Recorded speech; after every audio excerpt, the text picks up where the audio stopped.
When there is trouble, when there is a problem, when there is a difficulty, there is an opportunity. Digital marketing, when you talk in that space, we are using that to kind of more educate the consumer to what the consumer needs or the customer needs is what the flexibility you need to bring into your organization. Recognizing that you cannot be arguing that, hey, my product is so good, why are you finding fault with it? What you recognize, the discussion should be that, okay, it's not good enough. What should I be bettering?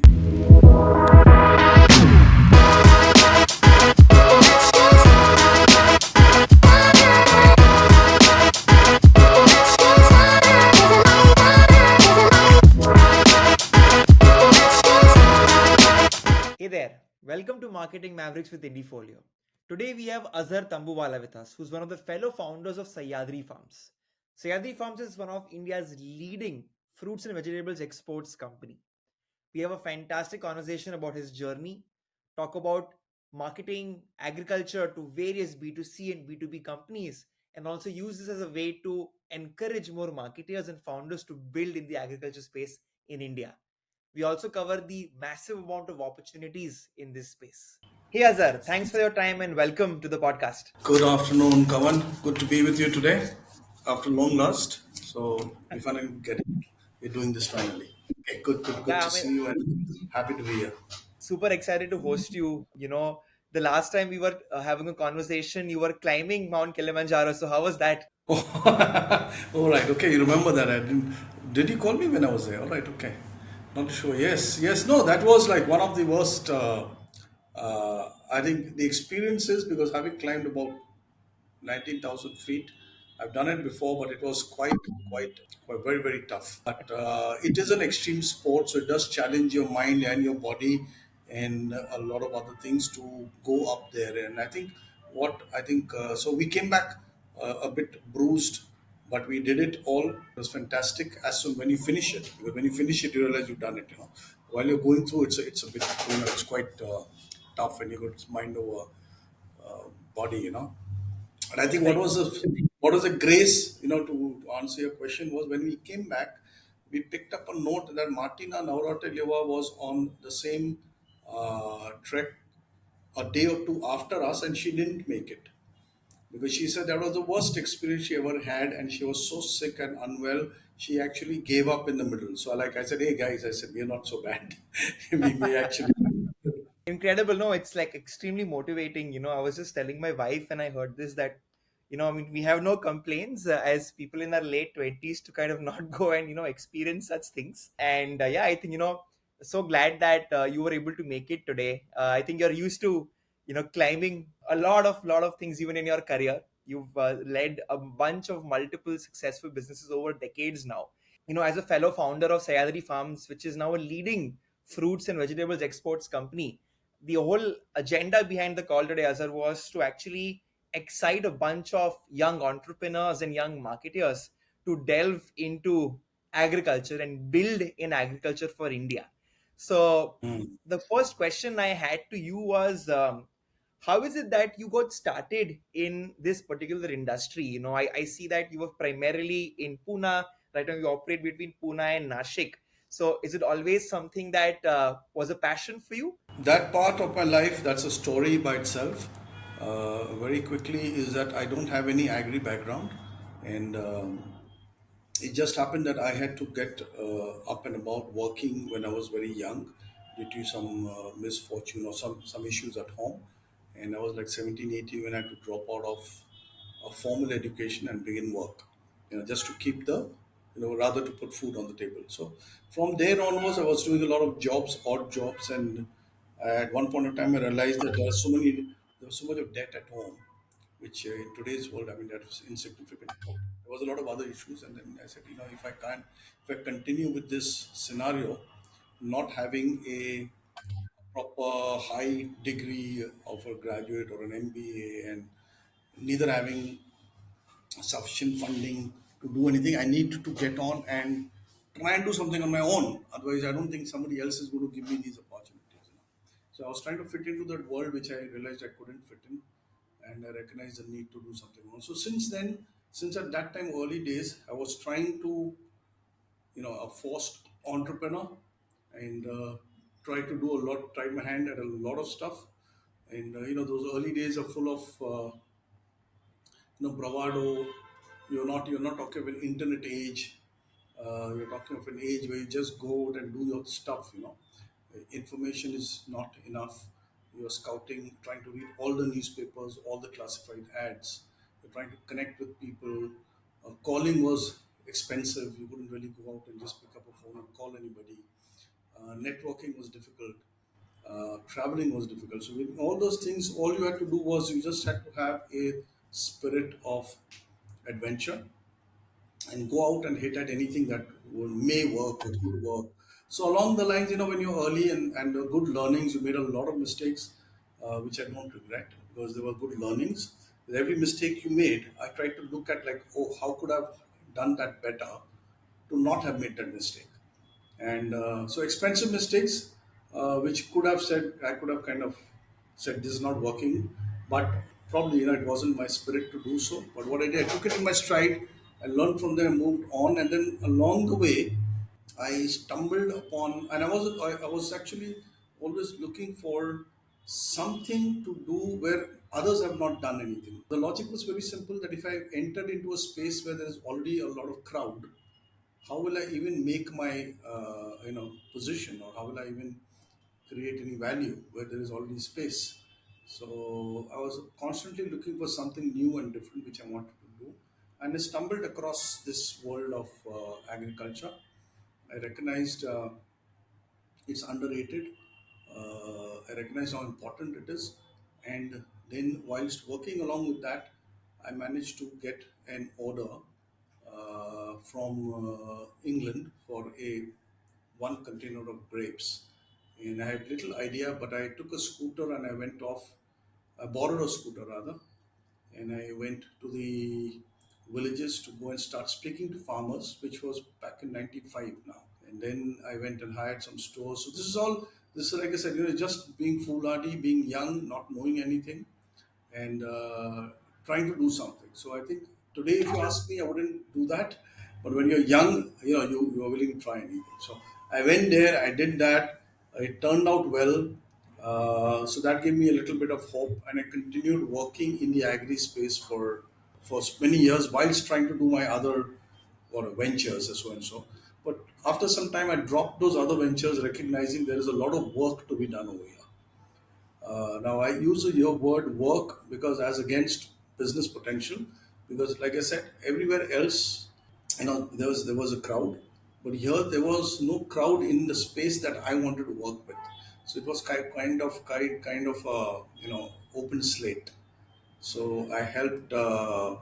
It helped me to realize and visualize that okay, there is things where it's something which I always tell a lot of people. When there is trouble, where there is a problem, when there is a difficulty, there is an opportunity. Look for your pain points. Look for those issues which are actually troubling you or the world or whatever matter, and you will find an opportunity. Unlike which is what I tell a lot of youngsters, and you're doing this podcast for the youngsters also. So which I tell a lot of these students when I'm speaking to them that don't run away from a problem when there is one, because then there could be an opportunity for you to solve. I mean, what are your Zomato and what are your Swiggy and all doing? They're solving pain points. They're not cooking food for you. They're giving you the same food, but they're solving a pain point. कि यार आज मुझे hotel का खाना खाना है, लेकिन I don't want to go there. लेकिन that hotel which we went there about 5 kilometers away बहुत अच्छा था, and can I bring it home? So they haven't really. That's a pain point which they picked up. So that's a beauty. So when there is a problem, look for the opportunity there. You've had such a incredible journey. I The more successful people I talk to, the more I realize that the usual code or plan of success is never that, right? Which is get into a top tier college, get into a top tier job, work there, get some money. Once you have a lot of money, start a business. And a lot of people try and do that. And I think more and more, I think we've been proven wrong that the ones who actually succeed have a very different approach to all of it together. Coming to the pain point, Azhar, I think when I look at Sayadri Farms from a very naive point of view, like, okay, you are a exports business in fruits and vegetables, right? I think that's been happening for centuries, if I'm not wrong.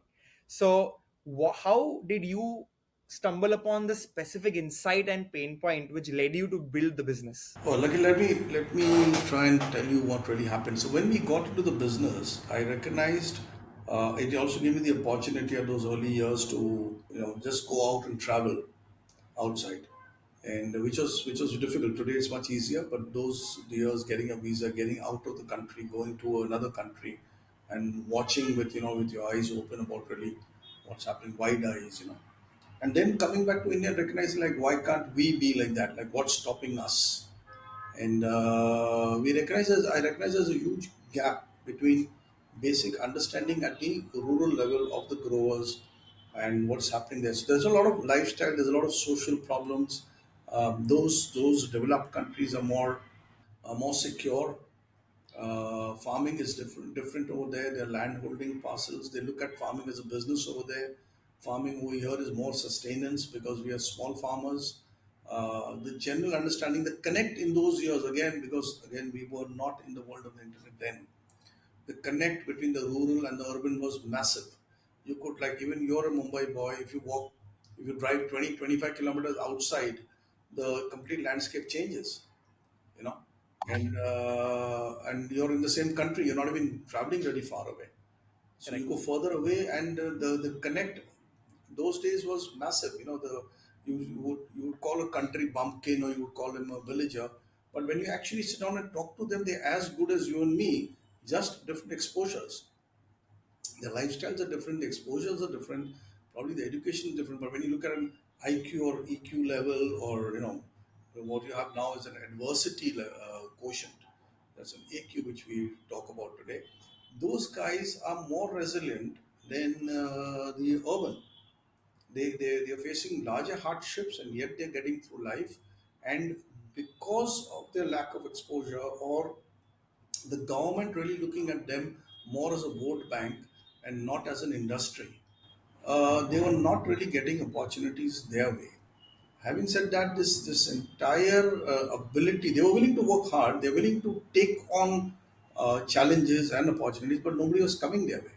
So there was this massive gap which kept increasing, and as I was doing the business more at a trading level, talking to the growers, I felt the need to bring those growers and show those farmers there is a world outside, and we need to emulate that. We need to be there. We need to, why we have nothing lacking. And when I say we, it's like them and us. India. I call the India urban India, and the rural India as Bharat. So so the difference between Bharat and India is massive, and we need to bridge that, and we need to take that bridge across the world. Why are we behind all of that? And along this journey, in 2004, I met with our now chairman, who was Vilas Shinde, who was a small grower himself, and understanding challenges of that. And just as I was working with other growers, I started working with him also, and we kind of developed mutual trust, understanding, and when we traveled across the world and saw what's happening, and we shared the same thoughts about what needs to be done, what can be done, and the challenges at the ground level. And that's after so many years. So when I started in '95, it was only in 2010 that we actually formed Sayadri Farms. Wow. So it was a massive journey of learning, understanding, and when you look at our beginnings, we didn't have any big daddies, and those were still not years of funding and big startups and all.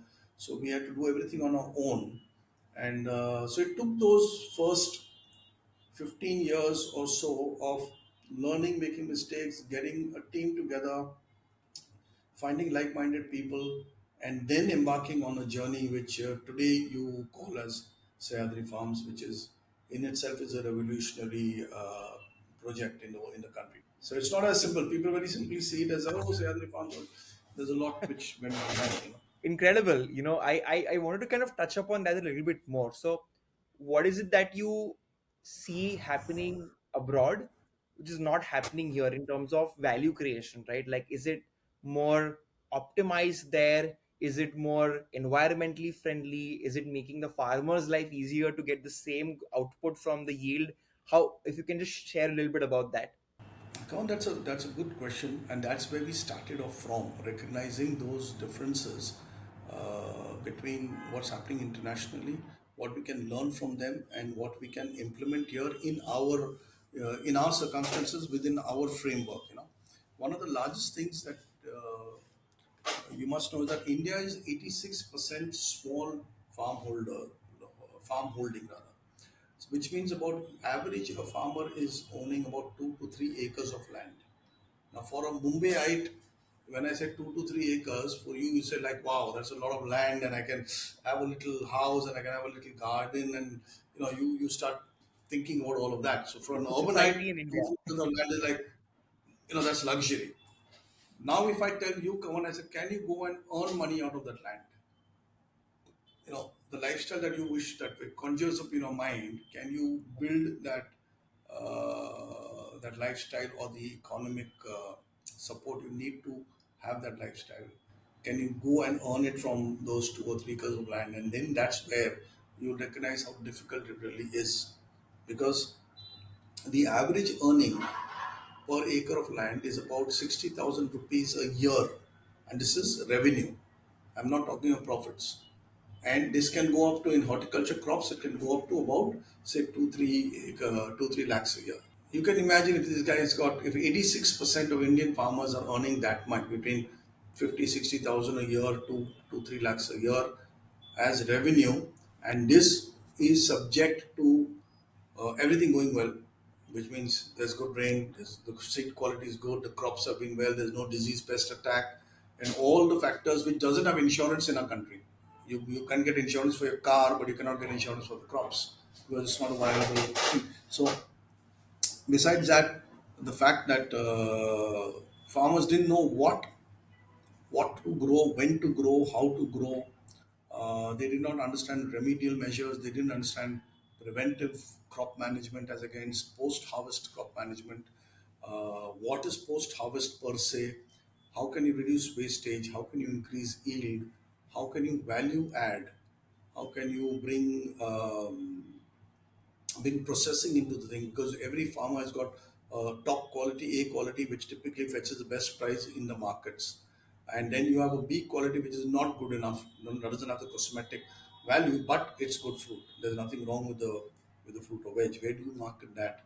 How do you reduce wastage in those spaces? How can you extend storage? So if I have produce which is perishable, I must take it to the market as soon as it is harvested and try to sell it off within a day or two. Now, if the markets are not good, can I hold the produce until some time where there aren't enough storages? So many challenges. How do I manage the markets? How do I manage my income?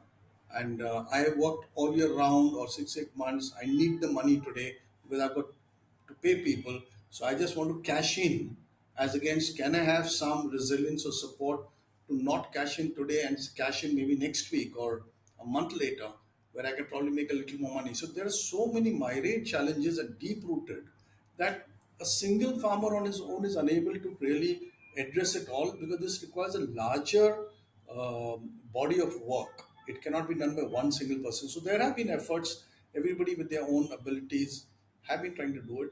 Unfortunately, I mean, our governments are the way they are. They've not been looking at this industry in a very aggressive manner, which requires reform. Just to give you a statistic here, Kavan, 50% of the labor force of India is engaged in agriculture. And can you imagine how much of dependence there is? When we were, I think, yeah, when we were independent, when we got our independence in 47, agriculture was about 75% of our GDP, which has now dropped to around 15 16%. Now, when you look at those statistics, agriculture is not growing by its share in contribution to the world economy, and we are the second largest grower of fruit and vegetables in the world after Wow. China. We also have the largest consumption in our country. Yet, when you look at our export markets, we are hardly less than 1%, because we have a huge internal market. So there's so much of opportunity for business, but it needs consolidation. It needs it needs an effort to bring things together to create an ecosystem which supports everything in that space. And that little thing is was missing. We have tried to do it at our level, but we are not big enough to change the country. But we have been trying to at least set a good example where if copied, if inspired by, this can bring in some changes in the industry from across the country. So that's where our idea is. We are more than happy to share what we do, what we don't do, what mistakes we made, so that this idea can encourage and inspire people across the country. Incredible. I think it's exciting to hear there are so many areas of opportunities. But when a lot of people may hear this, right, what happens is that when they look at agriculture, the picture they paint them of in their mind is it's a farmer next to a tractor who doesn't understand anything to Absolutely, do with absolutely. technology. And people feel that if I were to leverage technology to kind of overcome these or to rather deliver on these opportunities, it is very hard to do that in India. It's a very magajmari wala kaam hai, and that's how the opinion is. So, what's your stance on that? That if Absolutely. somebody wanted to kind of start with a technology first approach in the agro business, what's the right framework they should keep in mind? What are the next few steps they should do to launch something successful? Well, that's a very good question, because this is what I often, when I'm speaking to kids, school kids, or younger students. Uh, that's the first thing I ask them. When you say agriculture, what comes to your mind?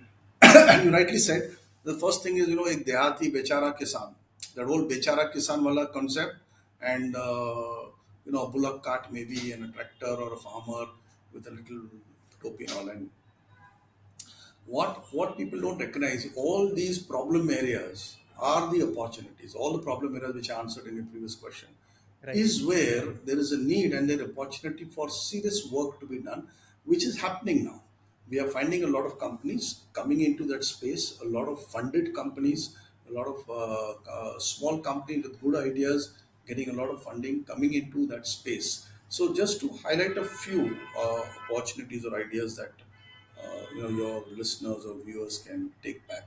Is one is, India requires a lot of controlled, regulated agri inputs. That's a huge market space. Second largest fruit and vegetable grower in the world is all the time in need of fertilizers and nutrients and pesticides and stuff like that. So these obviously are being catered to, but there is a lot of dubious stuff going around. It's a lot of crowded market. So that is one space. If people can bring in good branded products and do something over there, that's a space. Secondly is technology. So all the urban guys who are tech savvy and who don't want, when you say agriculture means we, how can I create a career there? There is tremendous potential. For example, there's no blockchain. Blockchain as a concept in the Indian agri industry is not there. Technology with regard to apps, aggregation, markets, connecting the markets to the growers, bringing in transparency. There's a lot of layers which are hidden and which nobody is clear about. And that sense of transparency is very important in today's world. In today's world, everything is very, very clear. In fact, we are over transparent and subject to a lot of misleading fake news. That level of transparency. So, what we are talking about, just basic, what's happening in the market with regard to market regulation or information. A lot of farmers who are, let's say, based in a particular region, unable to reach out to long distance markets. They don't know who to sell it to. They don't know whether the monies are safe. They don't know how to reach it there. Logistics challenges. So, great opportunity for logistics management of fresh produce to reach further markets. I mean, just giving you a quick example there is about mangoes. You are a Mumbai boy, you know mangoes, you love the mango. Mango season is like, Maharashtra is full of it. But in our own country, let's say you go to the Far East, they don't get your mangoes. You're unable to reach that mango there because it doesn't survive the transit. It's too expensive, and therefore the people in that your own home country is unable to have your mangoes for a lot of reasons. Opportunities, here are opportunities where you can take it back to them. So a lot of things. I mean, when you look at cold storage, there's not enough cold store in the country where you can hold and manage. There aren't enough. There's not enough technology where you can have, let's say, movable cold store, or you can have pack houses, or you can understand post harvest management, about how to manage your crops, how to harvest it well in time correctly, so that you can extend the shelf life of that. Processing is a massive game changer. It is growing. The government is also looking at it. That's a huge opportunity. So people who can get into that space, the whole world is changing. If you see the size of your fridge today, and as when you were a young boy, when your parents probably bought a fridge, the size of your freezer was smaller. Right. The size of your freezer was only for ice cubes, but today you have a lot of your meat and your frozen vegetables and ice creams and a lot of things. So frozen as a subject is as a product value is growing. It's already grown internationally. India, it is still coming in, but even from an export market, that's a very big item that people can look at. Aggregation, pain points. Again, when you look at more pain points in the agri sector, some of these are achievable, are being achieved, are being funded. Uh, so your listeners can pick up a lot of stuff from these opportunities over here. And even Right. if some of this is addressed, it's not addressed completely. So a lot of opportunity there. You also, work with about, I think, 18,000 plus farmers, who have decided to partner with Sayadri Farms. That in itself is a pretty large communication and an overall marketing challenge. So, how does that entire process work, right? What are the marketing strategies you employ to make yourself the preferred brand for a lot of farmers? I think it comes from a sense of responsibility. When we set up the company, we are 100% farmer owned company. So we are Oh, wow. owned by the farmers. So we are not a private company where we are trying to go and work with the farmers. We are the farmers ourselves.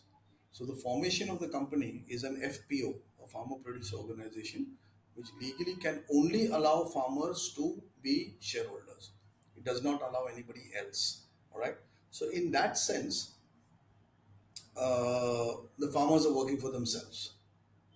Okay, and any Fantastic. decision that they will take it in their interests. Now it's a different thing that we set this up, so we are the first people, and we run the company, and we've got a set of professionals on board on board of our company, as well as in the management and senior management, because that is where we brought in some professionalism in the agri sector.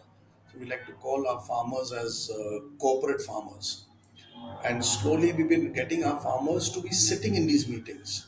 Mhm. So from a farmer, we are identifying those farmers to be actually sitting in these committee meetings or even board meetings, so that they do understand how these companies are run and how decisions are being made in the interest of the farmers. Having said that, that's a little about how we are engaging the small farmer, um, within the fold.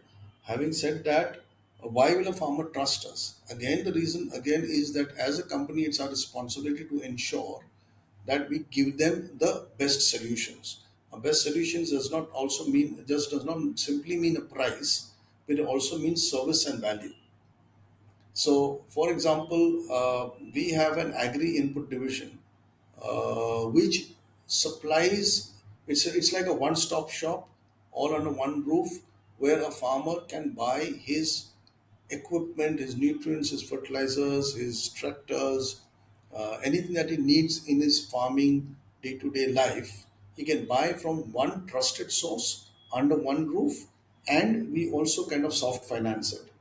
That's one value. We've got our own laboratories in house, which helps the farmers to test their soil water, PTO residues, to ensure that they can take better decisions when farming.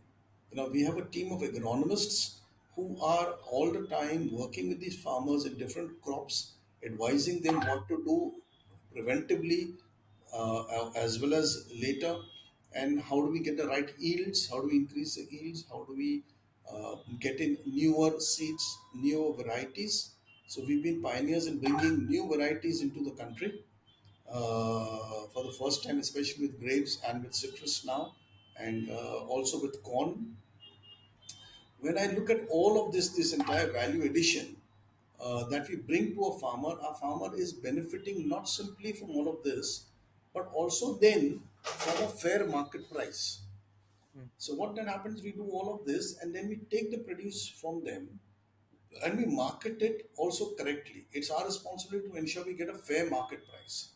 Right. So we take the produce, we convert it into a fresh brand, or we convert it into a processed item, and then we market it ahead, largely today in a B2B manner across the world as well as in India. And this entire solution, where we are taking care of the smaller aspects, the smaller problems, from finance to seeds to equipment to agri imports to testing to agronomy, technology. We have a lot of seminars, we have a lot of education, consumer aware no, farmer awareness programs. When you look at that whole thing, the value that a farmer gets is far more than he would get being on his own, or going out and trying to joining somewhere else, or maybe sometimes, let's say, a neighbor gets a few rupees more than what than we could have given, but he understands the larger value. But we do believe that 2 or 3 rupees more is not is an anomaly. It's just a uh, what's an outlier, but it's not something that it is actually worth it, because eventually they come back to say that no, it was right, because the guy got 2 3 rupees more, but he never got paid for it. So over the years, our growers have understood the intrinsic and overall value that we bring to them, as again just simply a better price. You mentioned, in the B2B space, you are essentially responsible to kind of market their produce, to other players who will buy from you. Um, from a marketing standpoint, what's the most successful way you do that, right?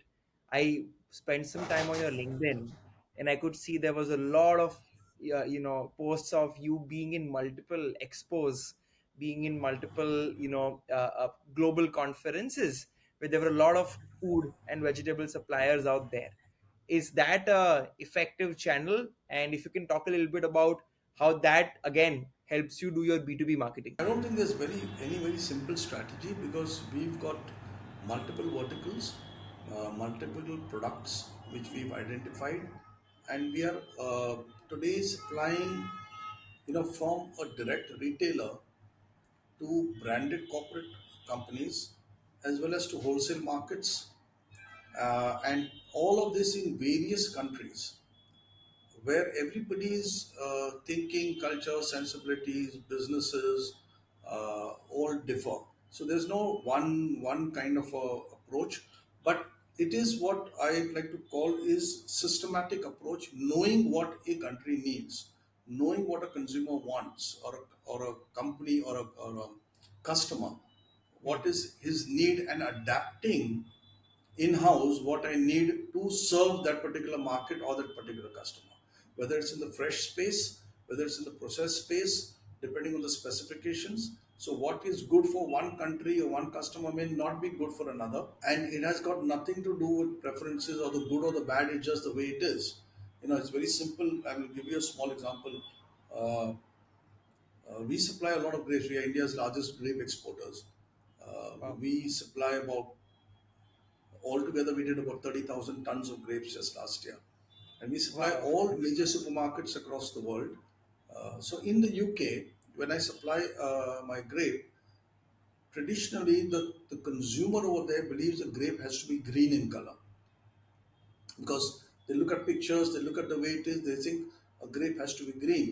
In India, the same grape, if it turns a little yellow, we prefer that, because we will say green is little khatta, Ah, it's a correct. little sour. So we prefer the slightly yellow ones, because it is meta. Indians have a sweet palate, right? Right. So if you give them green grape typically, which is sour, they will not like it. However, the Britishers will eat the sour grape, because if it turns yellow, they think it's gone bad. Similarly, if I go to Spain or to Europe or to Germany, they prefer a slightly yellow. They don't mind that. They recognize that. The Spanish want yellow. They will not take a thorough thing. So just understanding preferences, market, consumer, nothing is wrong. Nobody is wrong over here. Or for example, specifications. In the processed area, there are certain customers whose specification sheets are completely different from somebody else. So preparing the product to suit those needs and marketing it correctly. We have very at a corporate level. I mean, I don't know whether you're aware, but the Kisan brand of ketchups and squashes and juices and jams. About 70% of the production is made at our place. Wow. Now, now they have their own recipes, they have their own specifications, which we've adopted to. So next time when you go around in the country, it is one of the largest brands in the country. But they Right. have very, very specifically, they've got their own tastes and flavors which we need to adhere to. Right? So we make it for them. So our product is out there in the consumer market, but not branded by us. Maybe on the label it will be said manufactured at Sayadri, but it's a Kisan brand. Having said that, if we have when we were making our own brand, our recipe is completely different. We make it differently. Similarly, we are supplying a product like say frozen oranges concentrated Coca-Cola for their Minute Maid thing. Their specification list is very different if I'm sending it to a customer in Spain. So adapting to what the consumer needs or the customer needs is what the flexibility you need to bring into your organization. So whether it's packaging, whether it is selecting, it's harvesting, grading, whether it's preparing samples, whether it is processing. So adapting to different markets in different ways is the key here. So there's no one formula to say how do I approach a world market with this set of products. Fantastic. I think, I want to follow up with, I believe, the most important part you mentioned, which is you have to understand the customer you're selling. And I think a marketeer's one of their core first principal jobs is actually that. So, having such a diverse range of customers with diverse set of needs, what's been your biggest learning in terms of understanding what a customer wants? Like, what are some good ways to go about doing that? Talking to the people you're going to be supplying to, recognizing that you cannot be arguing that, hey, my product is so good, why are you finding fault with it? What you recognize, the discussion should be that, okay, it's not good enough. What should I be bettering? How can I make it better for you?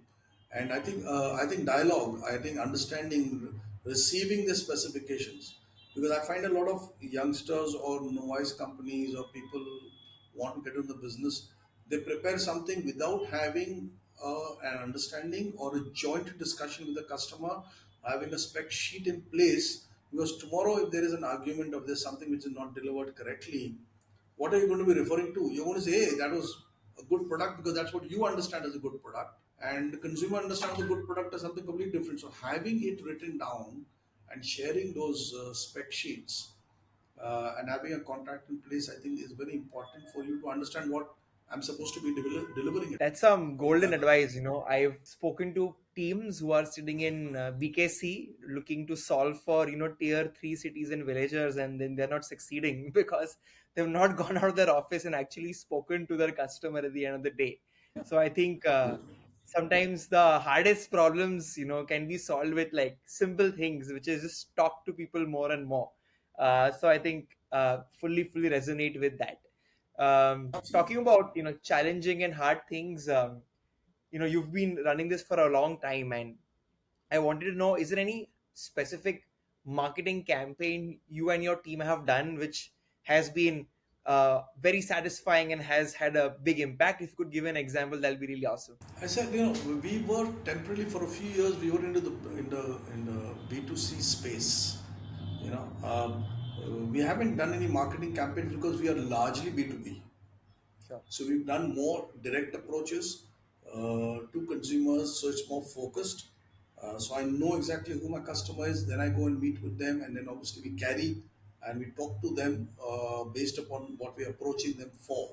So having the right brochures and the samples and the pitch.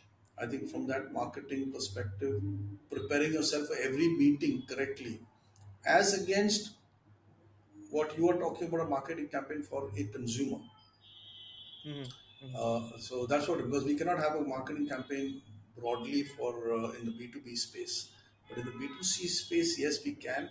I think we were for a few years into the B2C space where we set up our own retail chains.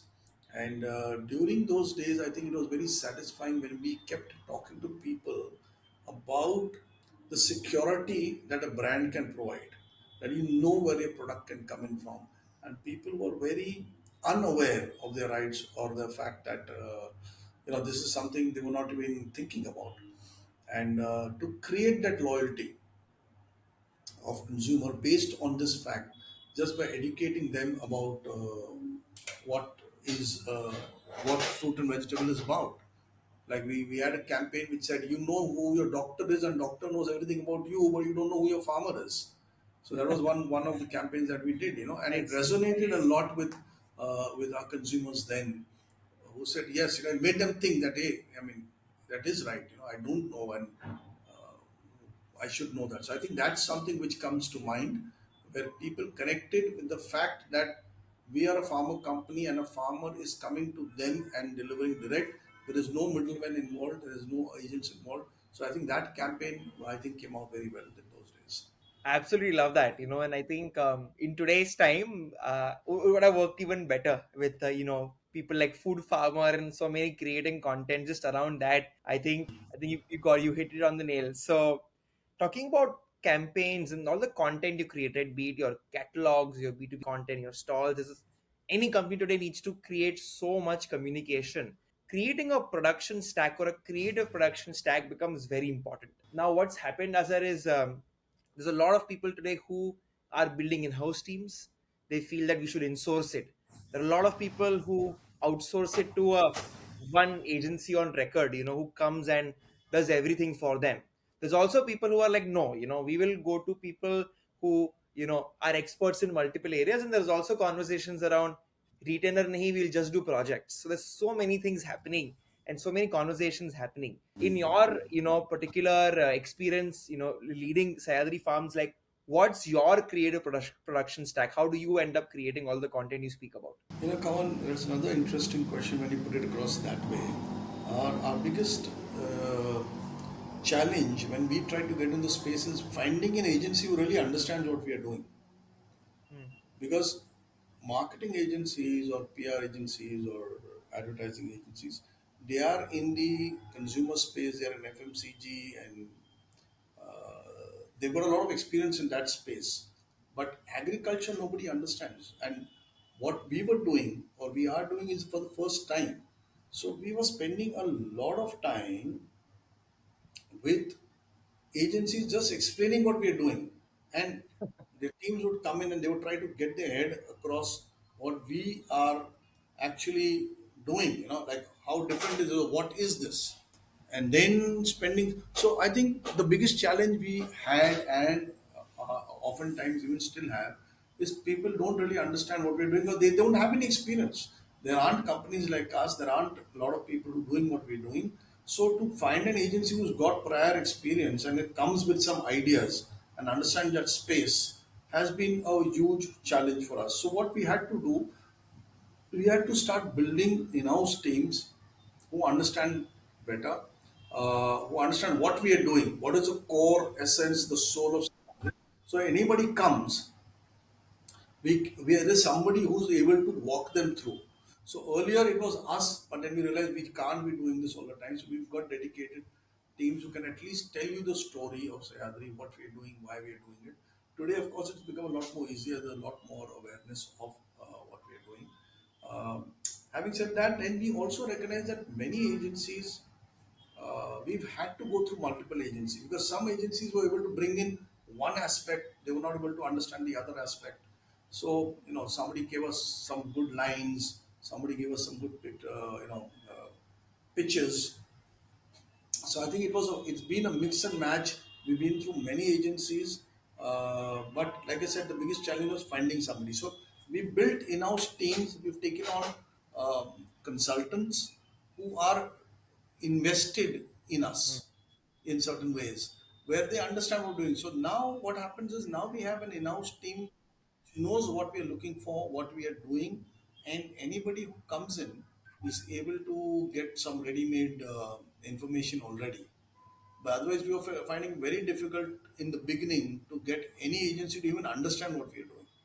So I think over the years we built up a lot of media material where somebody comes, okay, okay, here you are, study this and then talk to us. So that also helps. But yeah, I don't know whether that Fantastic. helped you. But Yeah, no, I think it's great to hear this, right? Because often understanding the business is hard to do, and if you build like an internal intelligence over a period of time, I think that's like really, really, yeah, we have really done that. critical. Yeah, that's Yeah. great. And then We if we find somebody who's understood us correctly and depicted us or does done our things, we try to stick to them. Then we don't go, we're not switching back and forth. So we you know found a few where who are good in certain ways. So we just Okay, great. I usually ask, what in your opinion separates a good agency from a great agency, and I think you already answered that in a way where I think understanding the business, I think, is, I believe, the critical part here. Um, we are a network of consultants and freelancers and production houses and creative agencies, and if this conversation reaches them and they're excited to, let's say, work in the agro business or maybe specifically with you, clearly the challenge is understanding how your entire business landscape works. Any suggestions on how they can upskill themselves in that domain?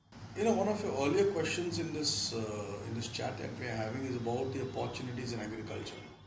Right. You know, I think here is an opportunity for your agencies, marketeers, agencies to understand understand agriculture as a space, and probably there is no specialization in agriculture. You have specialized in FMCG or industry or something of that sort. There are people who understand that space. So I think the first thing is if you can actually create a vertical in a company or a company itself dedicated to agriculture, which understands the problems and the challenges. Uh, from those challenges, there are companies which are finding solutions. And once you understand the ethos and the problem area, I think you'll be able to cover that area better. So if and we are more than happy if anybody wants to come in and talk to us, understand the space, can always set up meetings with our team so that they understand what are the challenges, what we are doing, and what is the rest of the industry doing. Once you get a better grab of that whole thing, then you can probably then go out and make better pictures than picking up something from that Shutterstock. Right, right. Thank you so much for being so giving. I think many times you've mentioned that you're more than happy to kind of give a download on what you do and what the industry needs. So I think kudos to you for that. We are now moving to the last two questions which I have for you. We're Yeah. almost nearing time, but talking about I just believe content, the big elephant in the room is AI right now. For a lot of Ah, people, be it businesses, be it marketeers, or be it even creative people. Um, as somebody who needs a lot of content, who works with an in-house team of people and also agencies, how do you think AI is going to kind of shape marketing in the upcoming maybe let's talk about months, because years is too broad for AI. In your opinion, are you using it right now? Do you see any opportunities? I think I'd like to look at the positive of AI. It certainly helps. I have seen my teams using it because as soon as it comes to me for approval, I know some things are not right over there. And then I asked him, then I have to ask him, I said, what did you use? How did you get this? Whether it's a language or whether it's some description or something of that sort. So I think uh, that proofreading bit is still there. So you can go to a chat GPT and AI and say I want this, but until and unless they understand the soul of your business and your company, they're not going to give it. So they'll give you a generic kind of a answer which may not be really. They'll give you the right language and the right words and adjectives and nouns and make it sound nice, but the core essence of your company must come from somebody who knows it. So it may Absolutely. sound very flowery, so you could be off the mark. So I think AI is good to give you maybe a first draft, and then you can kind of build things around it. But you can't just say that, okay, there, I've given it to AI and I'm done. So you will True. need that human interaction at least when you say the next few months. Let's not go into few years as you said. So at least for the next few months, I believe that yes, it's a good tool. It helps you to, it gives you a good start off point. Uh, so you put in something, it gives you an idea, and then you can build on it. Which is what like maybe uh, not exactly AI, but when you look at a PPT and they throw up themes and ideas to you which you don't have to design, right? Right. So, but then you make the choice and you design and you figure it all out before you finalize it. So, I think AI is something along the same lines, isn't it? But more in the in context space.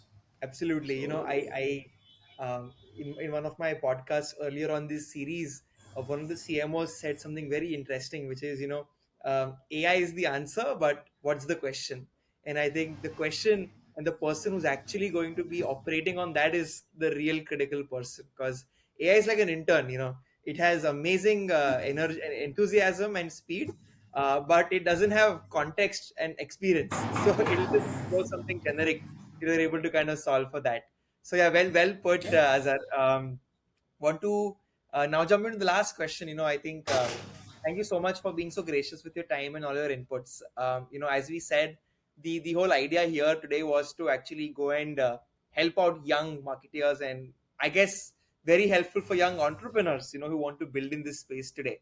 absolutely. Instead of asking you what advice you would give them, because you've just given advice for the last 1 hour, I want to ask you, if you were able to go back, to maybe when you were 21 or 22, what would you change? What advice would you give yourself at that juncture? That's such a question, and that goes back such a long time away. To be very honest with you, Kavan, at that time I had no clue what was happening in my life. You were just hitting out at things, a lot of bravado, a lot of, you know, I would not ask myself to change things in that way because I got a lot of learning from my early, crusades, from my early mistakes. It'll be nice if I wouldn't have lost that 2 lakh rupees in '95, and I was all depressed. But when I look back on it, I said it's okay, it had to be done because there was a Right. lesson there. So I would like to have more mistakes, maybe a little more Nice.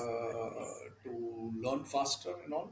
But I don't think I'd like to really in this space. I don't think I'd like to change because I think there was providence. There was something which guided you anyway, which brought you where you are. So I think the ability to take the right decisions or being there at the right time and going forward, I think was a core skill set. But I don't think I'd like to change much. I Awesome. wouldn't I tell the think guy don't do this. I think I think if I can paraphrase, I think whenever you make a mistake as a young person, be happy about it as long as the Yeah, outcome yeah. is you learned something. I think I keep on telling people that always do things if the output is not success but learning, because you will never be able to guarantee success, but you can guarantee kuch sikhunga after trying. So I think Well said, well said. It's like I think I don't know one of those scientists, Einstein or somebody or Edison. He kept trying and he probably knew more ways how not to fail again. that's You Edison. know, and Yeah. Edison, right? Yeah, it was Yeah. Edison who said that. So something similar is like I keep telling people, whether it's my children or whether I said if you're not failing, that means you're not trying. If you're Right. good and you're successing, I said, boss, if you're doing everything that's in your comfort zone, that's not good, no? So you True. need to keep trying and keep failing somewhere to learn better and to move on. So it's important to fail. So I think I don't think I'd like to tell the guy 21 because I think that's such a hypothetical question. The times were different, the periods were different. I'd love to have AI then, but it's not going to Right. happen. Right. So very hypothetical. So it happened. It happened. No regrets. That's a brilliant perspective, and this marks the end of our podcast. I think I'm happy that we ended on this note. Thank you so much, Azhar, for your time. I hope you had a good time. I did, Kavan. Thank you so much for this. We've been trying to get together for a long now, and I'm glad we did this. Likewise, and for everybody who stuck along so far, thank you so much for tuning in. If you'd like another top notch operator and a marketing leader, please